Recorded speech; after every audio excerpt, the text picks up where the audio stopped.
Hi guys! Welcome back to my YouTube channel, and it's me again, Carl. So for today's video, I'm gonna be sharing with you guys what's inside my bag. But before we get into the video, please do subscribe to my YouTube channel if you haven't done yet. And if you are interested, please just keep on watching.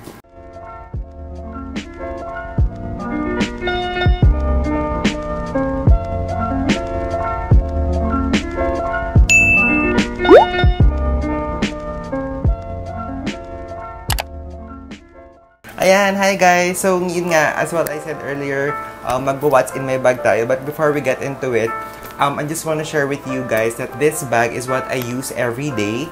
Not naman every day because alam naman natin na it's quarantine or COVID season. So, hindi naman talaga tayo nakaka-alis every day. So, this bag is what I usually use or my go-to bag pagka-aalis ako.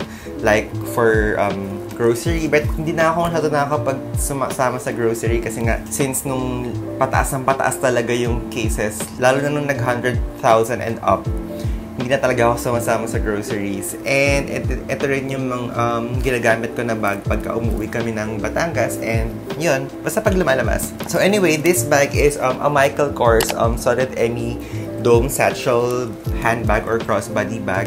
So this was a gift for myself last year. Christmas gift ko to sa sarili ko for doing a hard work last year. So yun, I know that this bag is not the typical dream bag or the luxury or high-end bag that you can have, but ito lang kasi nakayanan ko that time. Wow, that time! May kaya na ba akong bilhin ngayon? Well, anyway, I have my mom na to buy me bags. Charot! Well, nagbigay na siya, naregalo niya na ako ng 2 bags dati and okay na yun. Anyway, nagustuhan ko siya because ang ganda nung studs niya. It's rose gold. Ayan, and yung design niya is very classy yet not too formal. And I think the size is very perfect. It's not too big and it's not too small. It's just the perfect size. Lalo na pag lalabas ka ngayong panahon na to na kailangan prepared ka, kailangan dala-dala mo yung kailangan mong dalhin. So yeah, kaya yun, very useful siya. With all the bags that I have with me, ito yung pinakagamit na gamit ko as of now. So yun. Okay, so simulan na natin.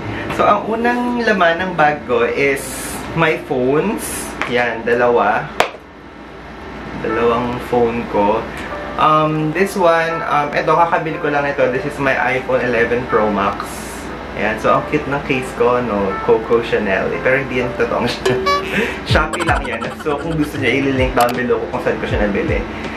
Tapos, ito is my iPhone 10. So, luma na to.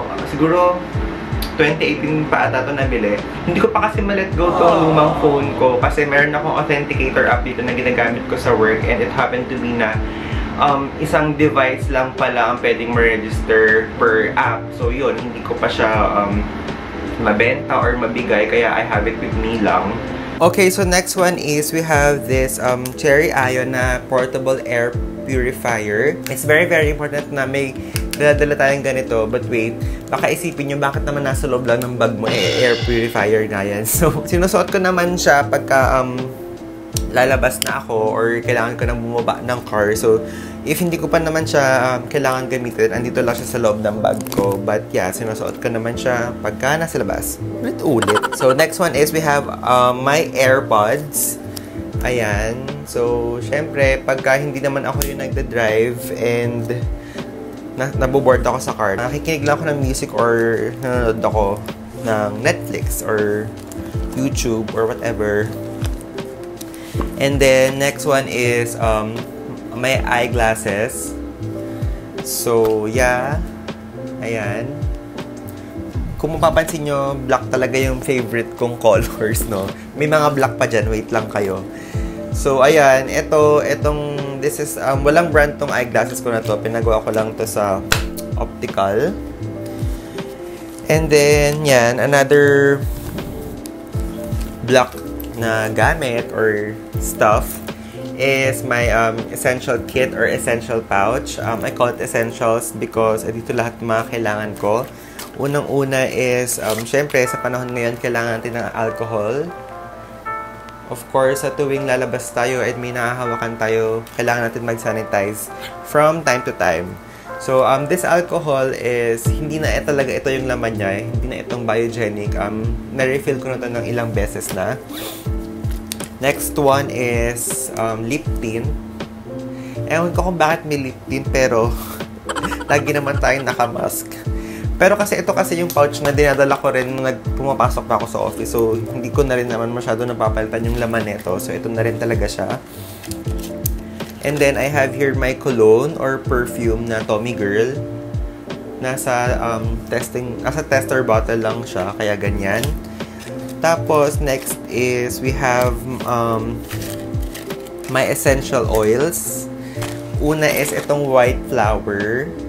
Tapos, itong revitalized natural balance aromatherapy na lemongrass with calamansi and elemi. Basta, ayan. Ayan, aromatherapy spray. So, ginagamit ko to pagka masakit yung ulo ko. Lalo na itong white flower. Kung hindi naman, kung kaya pa naman remedyohan ng hindi umiinom ng gamot. So, mga oil muna tayo. Tapos, lalo na nung pumapasok mga ako sa office, ayan, pag nasa-stress ako at sumasakit ang ulo ko, yan. Pag-spray lang ako sa palm ko, i-rub ko lang siya, and then, ayan, amoy-amoyin mo lang siya. Sobrang bango niya, and nakaka-relax talaga siya. So, yun. Moving on, we have my meds. Ito nga, meron akong mga pain relievers pagka yun nga, masakit yung ulo ko at hindi ko na talaga kaya. And then, my antacids kasi yun, acidic ako. So, hindi na ako nakakapagkape masyado and nakakainom ng alcohol. Pero okay lang. Ayan. So, next is my mask. So, it's very, very important na magdala ng mask every day. So, nilagay ko lang siya dito sa ziplock na to kasi wala akong ibang lalagyan. Pero ayoko naman bumili. Meron naman akong ziplock dito sa bahay. So, dito ko na lang siya ilagay para mas madali and secured naman siya kasi nga ziplock. And then, of course, it's plastic so madali siyang i-disinfect. And next one is my medical certificate and travel pass. Ayan, nandito siya. So, yun, I have this with me lang every time I go out kasi hindi natin alam kung kailan meron checkpoint or kung saan meron checkpoint, especially pag umuwi kami sa Batangas, baka lang magka-checkpoint. But, wala pa naman ako na-experience na checkpoint ever since na lumabas ako or umuwi kami ng Batangas. But just to be prepared, nagdadala lang ako ng documents like this para if ever na hanapan tayo, we are prepared. So, hindi naman talaga ako hindi talaga ako usually lumalabas. Pagka umuwi lang kami ng Batangas, and yun nga, bihirang-bihira na lang din ako sumama sa groceries. Okay, dito muna tayo sa pouch dito sa loob. Yan. Itong compartment na yan. Ito. Here, I have with me my rosary from Vatican. So, syempre, just para lang meron tayong guidance every time we go out, lalo na during this trying time that we are facing right now. So, it's better to have a guidance. So, yun. And then, next one is a pen. So, lagi lang may pen sa bag. So, if may kailangan tayong i-sign or fill out, if we have a form na kailangan i-fill out, so, yun.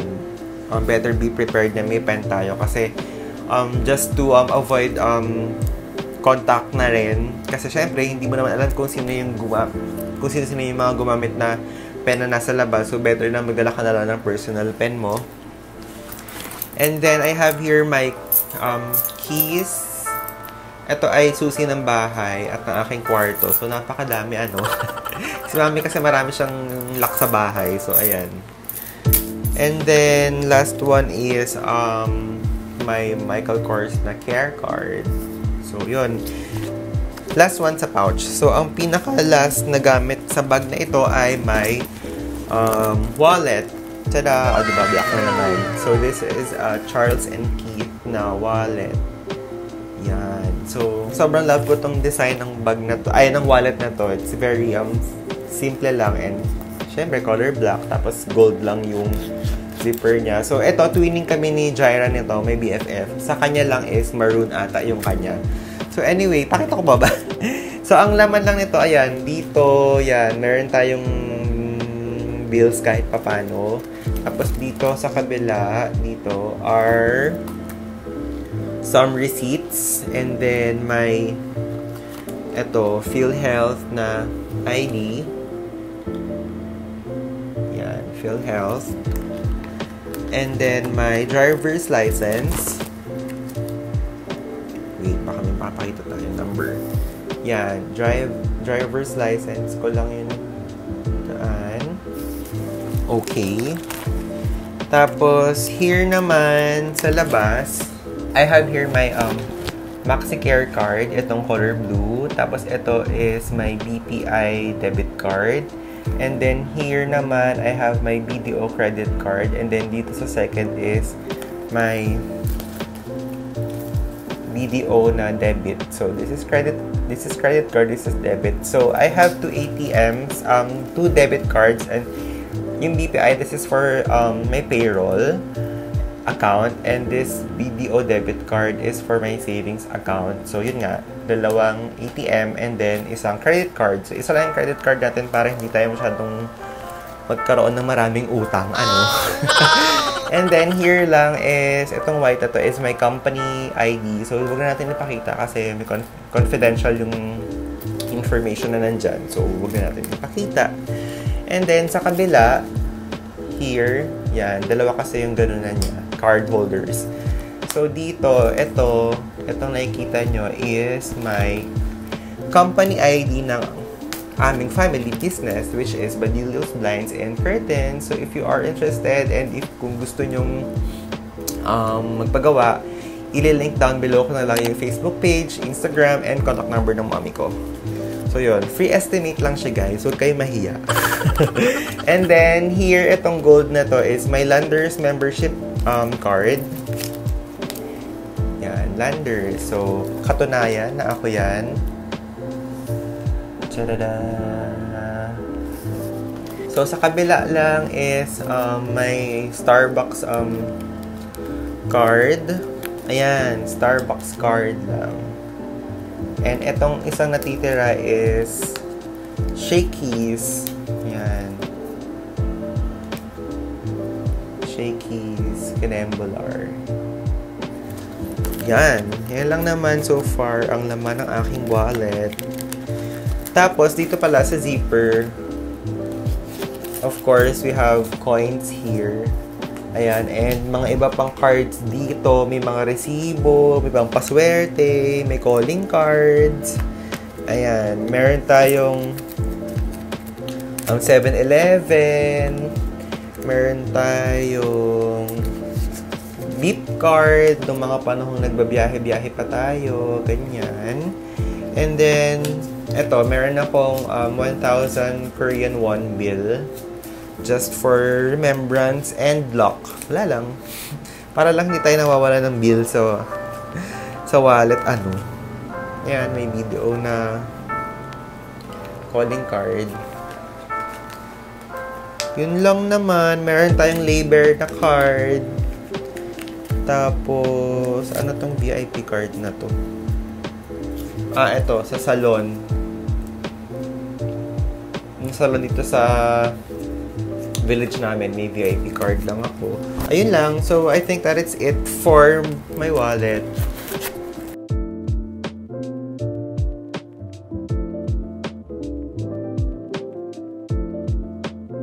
And ayan, I think that it's it for our what's inside my bags video. So, if you did enjoy this video and if you did like this video or kung nagustuhan nyo man ito mga naipakita ko, please do give this video a big thumbs up. Comment down below kung ano pa ba yung suggestions nyo na videos or na gusto nyo gawin ko. And please do subscribe to my YouTube channel if you haven't done yet. So for now, bye!